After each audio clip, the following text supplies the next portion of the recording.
मैं नरेश कुमार जांगड़ा हंस वास्तु शक्ति चैनल की पाठशाला में आपका हार्दिक स्वागत करता हूं। आज का जो मेरा विषय है वो है मकान का सेंटर कैसे निकालें। लेकिन मेरे पास एक दो कॉल आए तो वो क्या थे, सर किस तरह के प्लॉट किस तरह के तत्वों में देखे जाते हैं। तो मैंने सोचा चलो एक छोटी सी जानकारी इस पे भी देंगे। तो देखिए, जितनी लंबाई उतनी चौड़ाई, ये होते हैं रजस के प्लॉट,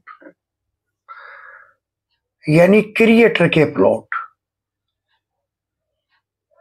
रजस होता है एक स्पार्क, स्टार्टर। सतह के प्लॉट होते हैं गोल्डन रेशो के। गोल्डन रेशो जैसे अगर कोई प्लॉट अगर मान लिया 30 बाई 30 का या 60 बाई 60 का प्लॉट है तो वो है रजस का।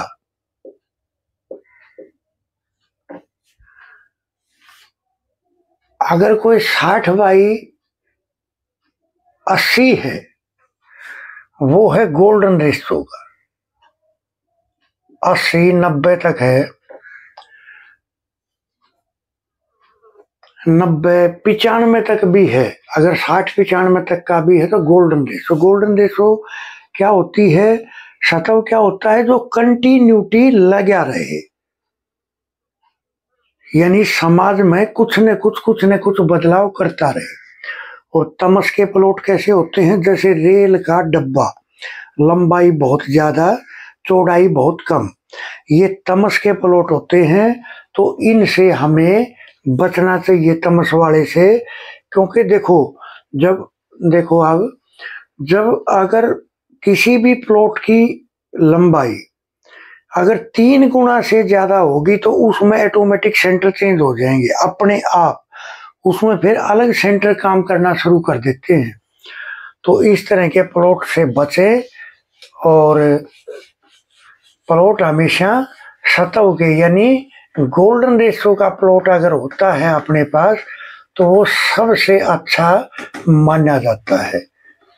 तो इस तरह से इसको मान के चलना है कि कैसे प्लॉट हमें लेने चाहिए, या किस तरह के हमें अपने फ्लैट वगैरह हैं, जो कुछ भी उसकी जो लंबाई चौड़ाई है उस पर हम कैसे फोकस करें। देखिए सर, ये है सेंटर कैसे निकालें। सेंटर के बारे में मैंने देखा है बहुत ज्यादा कंफ्यूजन है। अब अगर कोई बहुत लंबा चौड़ा प्लॉट है, ये नॉर्थ ईस्ट साउथ और वेस्ट, अब जब ये जो प्लॉट है, अब बताते हैं सर एक कोने में मकान बना लेते हैं।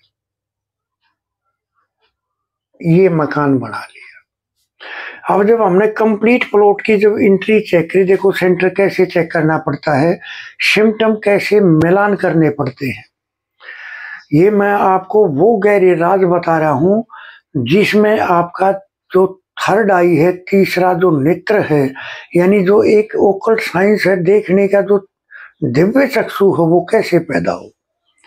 अब जब यहां मकान बना लिया तो इसका जो पूरे प्लॉट का जो सेंटर आया,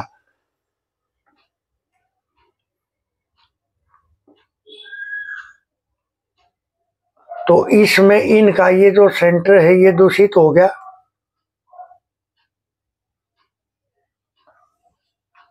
ये दब गया। ये मान लिया एंट्री है इनकी नॉर्थ की या किसी भी दिशा की। अब अगर ये जो बनाया, अब ये एक ही बंदे का है ये, अब जब बना तो इसमें इसका सेंटर प्रभावित हो गया। अब इनका बना हुआ हिस्सा कौन सा है, कंप्लीट ये। अब मान लिया अगर हमने जब इसका सेंटर निकाला बने हुए हिस्से का, तो यहां भी अगर कोई कमरे की रूम की अगर दीवार आ गई तो वो इतना जबरदस्त असर डालेगी, क्योंकि पूरे प्लॉट का भी सेंटर दूषित है और बने हुए हिस्से का भी सेंटर दूषित है, तो ये उस बंदे को कर्ज में धकेल देगी ये एनर्जी। वो निकल नहीं पाएगा इस दलदल से, क्योंकि ये सेंटर भी दूषित है और बने हुए हिस्से का भी सेंटर दूषित है, तो ये बहुत घातक होता है। तो अगर प्लॉट को, लंबा चौड़ा प्लॉट है, अगर उसको बनाना है तो उसका रेशो इस हिसाब से लेना है कि कंप्लीट प्लॉट का सेंटर दूषित ना हो। जब सेंटर दूषित होता है तो बंदे चपत लगाने वाले जीवन में मिल जाते हैं। तो ये सेंटर लेना निहायत बहुत गलत होता है। अब अगर मान लिया, देखिए, हम किसी भी चीज का सेंटर जब करके चलते हैं, जैसे कृष्ण भगवान ने पहाड़ को उठाया तो वो उस बिल्कुल सेंटर में उंगली लगी तो उसका बैलेंस बना। सेम ऐसे ही आपका जिस तरह का भी प्लॉट है, अगर जब हम उसको गत्ते पे उस नक्शे को काट के मान लिया, और जो नक्शा जो भी है उस मकान का, उसको हमें कार्डबोर्ड के ऊपर बनाकर उसकी शेप को काट के और फिर उसमें देखें कि वो कहाँ से बैलेंस हो रहा है, यानी एक उंगली पे उठा कर अगर हम देखें तो वही एक्चुअल में उसका सेंटर होता है।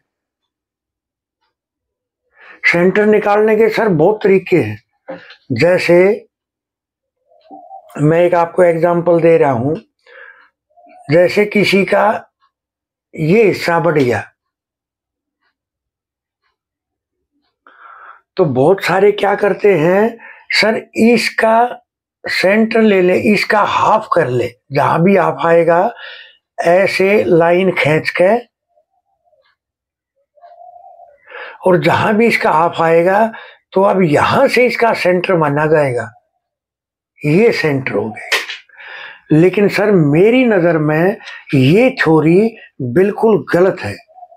जो भी सेंटर निकालना है, आप पहले अगर कहीं भी कंफ्यूजन पैदा हो तो उसको पहले एक गत्ते के ऊपर काट के, जो पहले के जो अपने ऋषि मुनि जो इस्तेमाल करते थे, जो सिखाते थे कि कैसे हमें सेंटर निकालना चाहिए, तो वो तरीका क्या था। अगर कोई भी डिफिकल्ट प्लॉट आता है, अब जैसे फर्ज करो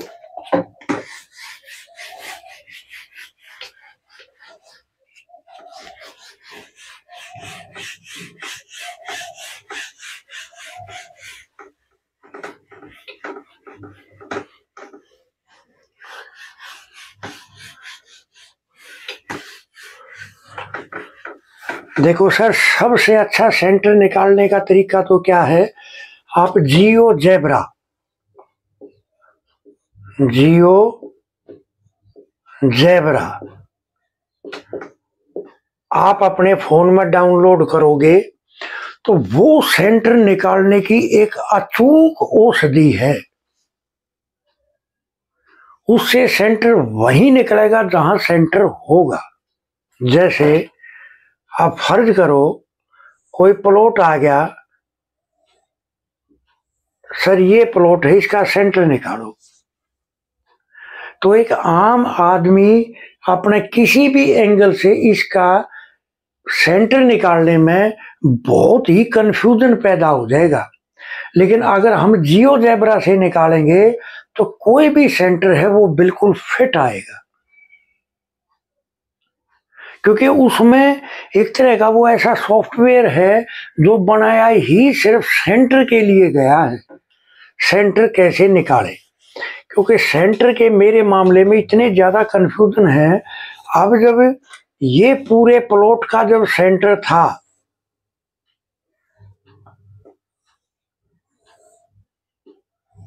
ये पूरे प्लॉट का जो सेंटर था, अब इन्होंने जब यहां जो जगह बनाई तो ये इतना कवर कर दिया, तो सेंटर दूषित हो गया।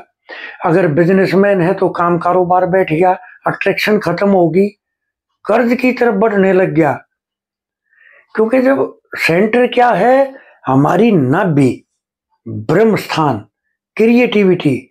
ब्रह्म स्थान क्या है सर, जो ब्रह्मा वो है जो किसी भी चीज को पैदा करता है। अब जैसे फैक्ट्री कंपनी का मालिक है तो उसका तो काम कारोबार ही बैठ जाएगा। और अगर आप इस सेंटर मान लिया अभी हम ये जो हिस्सा बना हुआ है इसका, अब इसका सेंटर निकालते हैं। ये बना हुआ हिस्सा है, तो उन्होंने बताया अगर यहाँ कोई दीवार आ गई, ये हिस्से पर अगर दीवार आ गई तो ये उसको बर्बाद करने में सक्षम है। चपत लगाने वाले भी आ जाएंगे, क्योंकि चपत लगाने वाले क्या होते हैं, जब हमारा पेट दूषित होगा, पेट ठीक से साफ नहीं होगा, तो हम सोच नहीं पाएंगे। सेंटर सर हर चीज की कोर है। तो सेंटर जो आप निकालो, तो वो अगर सीधे, अगर इस तरह के प्लॉट है, स्क्वायर है, रेक्टेंगुलर है, तो उसके आप आसानी से निकाल सकते हो। लेकिन अगर आधे टेढ़े प्लॉट है, तो आपको जियो जेब्रा की मदद से ही सेंटर निकालना चाहिए, वरना तो आप मिलान करते रहोगे, समस्याओं का निवारण होगा ही नहीं। क्योंकि पूरे प्लॉट का सेंटर बहुत मायने रखता है। अब अगर देखिए, मान लिया ये बहुत बड़ी कोई जगह है जिसमें अलग अलग फ्लैट बने हुए हैं, जैसे यहाँ बन गया, फिर यहाँ बन गया, फिर यहाँ बन गया, फिर यहाँ बन गया, यहाँ बन गया, फिर यहाँ बन गया, यहाँ बन गया, ऐसे बन गया, ऐसे बन गए, फिर यहाँ आ गए, तो फिर ये गली छोड़ के फिर ये यहाँ बन गए। तो इसमें क्या है, इसमें क्या देखना चाहिए? देखिए, अगर कंप्लीट बिल्डिंग है, यानी एक कंप्लीट वो है, उसमें अलग अलग फ्लैट बने हुए हैं, तो अंदर वाला जो सेंटर का प्लॉट है उसका भी सेंटर दूषित नहीं होना चाहिए। और जो कंप्लीट बिल्ड, जो उस कंप्लीट एरिया का जो सेंटर है वो भी दूषित नहीं होना चाहिए। अगर सेंटर पे कोई प्लॉट देना पड़ जाए, तो ऐसा सेंटर दो कि उस कंप्लीट का सेंटर और उसका सेंटर दोनों का मेल खाए, वरना तो आप ऐसे चक्रव्यूह में फंस जाओगे जिससे निकलना पॉसिबल हो ही नहीं पाएगा। फिर आप उसके ट्रीटमेंट करते फिरोगे। तो ये मैं वो बातें बता रहा हूँ देखने की, कि जो प्लॉट में सबसे ज्यादा जरूरी है। क्योंकि गांव देहात में प्लॉट बहुत भारी होते हैं, लंबे चौड़े होते हैं, और उस पर वे इसी हिसाब से जगह बना देते हैं कि कंप्लीट प्लॉट का सेंटर भी और उस बने हुए हिस्से का सेंटर भी दोनों ही प्रभावित होते हैं। तो ये बिल्कुल ख्याल करके चलना है आपको। तो इससे आप अपनी परेशानियों से बच सकते हो और जीवन की दौड़ में आगे बढ़ सकते हो। इन चीजों पे ख्याल करके चलना है।